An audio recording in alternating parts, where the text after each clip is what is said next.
ఏపీలో రెండో రోజు జూనియర్ డాక్టర్ల సమ్మె ఉధృతమైంది. డాక్టర్ల సమ్మెపై అసలు వెనక్కి తగ్గట్లేదు జూనియర్ డాక్టర్స్. మరోవైపు ప్రభుత్వం మెట్టు దిగట్లేదు. స్టైఫండ్ విషయంలో ఇరు వర్గాలు పట్టుబడుతున్నాయి. స్టైఫండ్ను 30% పెంచాలంటున్నారు జూనియర్ డాక్టర్లు. అయితే కేవలం 3% మాత్రమే పెంచుతామని ప్రభుత్వం అంటోంది. కనీసం 15% అయినా పెంచాలంటున్నారు జూనియర్ డాక్టర్స్. జూనియర్ డాక్టర్లతో ప్రభుత్వం చర్చలు విఫలమయ్యాయి. ఆగస్టు 15లోగా నిర్ణయం తీసుకోవాలని ప్రభుత్వానికి జూనియర్ డాక్టర్స్ డెడ్ లైన్ విధించారు. సమ్మెను దశల వారీగా ముందుకు తీసుకువెళ్లాలని నిర్ణయించారు జూనియర్ డాక్టర్లు. మొదటి దశలో భాగంగా నిన్నటి నుంచి నిరసన కార్యక్రమాలు నిర్వహిస్తున్నారు. నిన్న ఉదయం 9 గంటల నుంచి మధ్యాహ్నం 1 గంట వరకు నాన్ ఎమర్జెన్సీ సేవలన్నింటినీ బహిష్కరించారు జూనియర్ వైద్యులు. ఇవాళ నుంచి 15వ తేదీ వరకు సమ్మెను మరింత ఉధృతం చేయాలని నిర్ణయించారు. ఉదయం 9 గంటల నుంచి సాయంత్రం 4 గంటల వరకు నాన్ ఎమర్జెన్సీ సేవలను పూర్తిగా బహిష్కరించి ఎక్కడికక్కడ స్వచ్ఛంద రిలే నిరాహార దీక్షలు చేస్తున్నారు.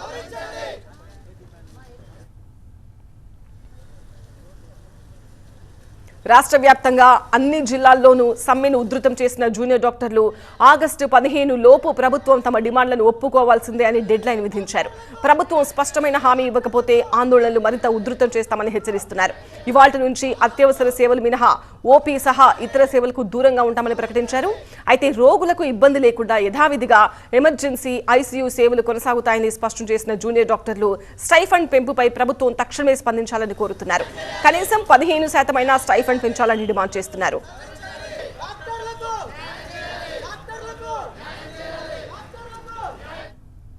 జూనియర్ డాక్టర్స్ చేస్తున్న సమ్మెకు సంబంధించిన మరిన్ని అప్డేట్స్ మా ప్రతినిధి రాజుతో మాట్లాడి తెలుసుకుందాం. రాజు, జూనియర్ డాక్టర్స్ సమ్మె వల్ల రోగులు ఎలాంటి ఇబ్బందులు పడుతున్నారు? ఆల్రెడీ ఒకసారి ప్రభుత్వంతో చేసిన చర్చలు విఫలమయ్యాయి. మళ్ళీ ఎప్పుడు చర్చలు ఉన్నాయి?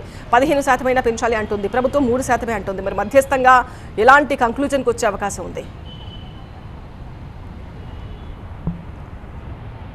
అంటే ఖచ్చితంగా ఏపీలో జరుగుతున్న జూనియర్ డాక్టర్ల సమ్మె మరింత ఉధృతమయ్యే అవకాశం ఉన్నట్టుగా స్పష్టమవుతుంది. ఎందుకంటే ప్రభుత్వం 3% కంటే ససేమిరా ఎక్కువ పెంచేందుకు వీలు లేని పరిస్థితుల్లోనే చర్చలు కొనసాగుతున్నాయి. కాబట్టి డిమాండ్ అయితే 30% పెంచాలనేది ప్రధాన డిమాండ్.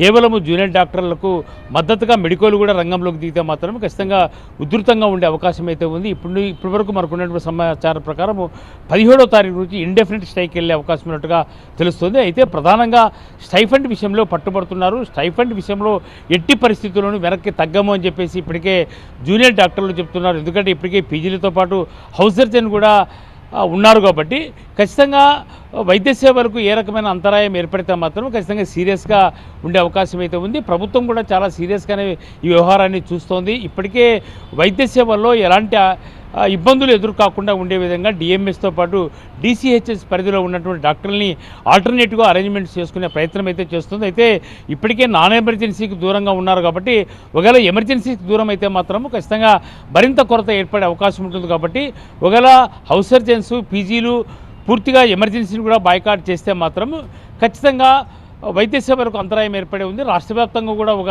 ఇబ్బందికరమైన ఆసుపత్రుల్లో పరిస్థితులు ఉండే అవకాశం ఉంటుంది. కాబట్టి ప్రభుత్వ ఆసుపత్రుల్లో ఏ రకంగా పేద రోగులకు ఇబ్బంది కలగకుండా ఉండే విధంగా ప్రభుత్వం చొరవ చూపాలంటే ఖచ్చితంగా చర్చలు సఫలం కావాల్సిన అవసరం ఉంది. అయితే ఇప్పటి వరకు జరిగిన చర్చల్లో మాత్రము ససేమిరా అంటున్న పరిస్థితి కనిపిస్తుంది. ఎందుకంటే 30% తక్కువ మేము ఒప్పుకునే ప్రసక్తే లేదని జూనియర్ డాక్టర్లు చెప్తుంటే ప్రభుత్వం 3% పెంచడానికి తమకు ఎలాంటి అభ్యంతరం లేదు. ప్రస్తుతం ఉన్న పరిస్థితుల్లో 3% పెంచడానికి ప్రభుత్వం సిద్ధంగా ఉన్నట్టుగా ఇప్పటికే సంకేతాలు ఇచ్చిన పరిస్థితి. అయితే చర్చల విషయంలో కనీసం 15% గతంలో ఇస్తామన్నారు. ఆ 15% మనకైనా ఒప్పుకుంటే మాత్రము జూనియర్ డాక్టర్లకు మెట్టు దిగే అవకాశం అయితే ఉన్నట్టుగా స్పష్టమైంది. అయితే జూనియర్ డాక్టర్లకు పెద్ద ఎత్తున మద్దతు కూడగట్టే ప్రయత్నం అయితే చేస్తున్న పరిస్థితి. 15వ తారీఖు వరకు కూడా రిలే నిరాహార దీక్షల ద్వారా నిరసన వ్యక్తం చేసి 17వ తారీఖు ఇండిఫరెంట్ స్ట్రైక్కి వెళ్తే మాత్రము ఖచ్చితంగా ఎమర్జెన్సీకి కూడా దూరం ఉండే అవకాశం అయితే ఉంటుంది. ఒకవేళ ఎమర్జెన్సీకి దూరం అయితే మాత్రము ప్రభుత్వ ఆసుపత్రిలో పేదల రోగుల విషయాల్లో మాత్రం కొద్దిగా ఇబ్బందికరమైన పరిస్థితి ప్రభుత్వము ఎదుర్కోవాల్సిన పరిస్థితి ఏర్పడుతుంది. ఎందుకంటే ఇప్పటికే ప్రభుత్వ సర్వీసులో ఉండే డాక్టర్లు వినియోగించుకున్న హౌస్ సర్జన్స్ అట్లాగే బోధనాసుపత్రుల్లో ఉండే పీజీల వల్లనే ఎక్కువ శాతము ప్రభుత్వ ఆసుపత్రుల్లో వైద్య సేవలు అందుతున్నాయి. కాబట్టి వాళ్ళు దూరంగా ఉంటే మాత్రం ఒక ఇబ్బందికరమైన పరిస్థితి ఏర్పడే అవకాశం ఉంది. మరి ప్రభుత్వం ఏ రకమైనటువంటి చొరవ చూపుతుంది? తిరిగి జూనియర్ డాక్టర్లని చర్చకు పిలుస్తుందా? జూడాలతో చర్చలు జరిపితే ప్రభుత్వం ఏదైనా 3% కాకుండా 15% ఏదైతే గతంలో ఉన్నటువంటి డిమాండ్ నిన్న పరిగణలోకి తీసుకొని చర్చలు సఫలం చేసేందుకు ప్రయత్నిస్తుందా వేచి చూడాల్సిన అవసరం అయితే ఉంది. ప్రస్తుతానికైతే జూడాలు మాత్రము ససేమిరా అంటున్న పరిస్థితి కనిపిస్తుంది. మరింత తీవ్రతరం చేయడం ద్వారా తమ డిమాండ్లను పరిష్కరించుకోవాలి. ప్రత్యేకించి స్టైఫండ్ విషయంలో ఎన్నో ఏళ్లుగా తాము చేస్తున్నటువంటి ఆందోళన కార్యక్రమాలు, నిరసనలు, సమ్మెలు ఏవి కూడా సఫలీకృతం కాలేదు. కాబట్టి ఈసారి ఎట్టి పరిస్థితుల్లో ప్రభుత్వాన్ని ఒప్పించే ప్రయత్నం చేయాలనేదే జూనియర్ డాక్టర్లు నిశ్చితంగా ఉన్నారు. ఈ నేపథ్యంలోనే జూనియర్ డాక్టర్ల సమ్మె పెద్ద ఎత్తున ఉధృతంగా కొనసాగే అవకాశం ఉన్నట్టుగా మనకున్నటువంటి సమాచారం. మరి చూడాలి 17వ తారీఖు నుంచి ఇండెఫినెట్ స్టేకి వెళ్తే మాత్రం ఏ రకంగా ప్రభుత్వం స్పందిస్తుందో వేచి చూడాల్సిన అవసరం అయితే ఉంటుంది. రైట్ రాజు.